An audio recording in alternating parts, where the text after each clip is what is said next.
Pananakit ng atay, kidney, at balat, at labis na kolesterol sa katawan.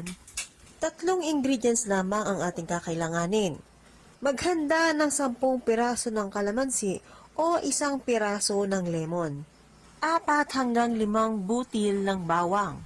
At 1 pirasong malaking sibuyas. Balatan ang sibuyas at hiwain ito ng katamtaman lamang. Hiwain din ang 10 pirasong kalamansi at pisain ang 5 pirasong bawang. At isa-isang tanggalin ang mga balat nito. Maglagay ng 1.5 tubig sa kaserola at painitin ito sa kalan.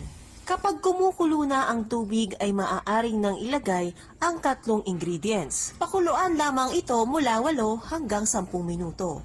Maaari ding maglagay ng honey o kaunting asukal pampalasa. Depende na rin kung ano ang mas preferred mo.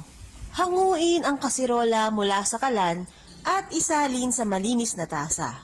Ang kataas ng pinakuloang kalamansi, bawang at sibuyas. Mabisa ang epekto ng 3 ingredients na ito sapagkat siguradong ilalabas nito ang toxin sa iyong katawan. Mapapansin din sa pag-ihi na may kolesterol na kasama sapagkat ang 3 ingredients na ito ay mabisang pangtunaw ng kolesterol o labis na taba sa ating katawan.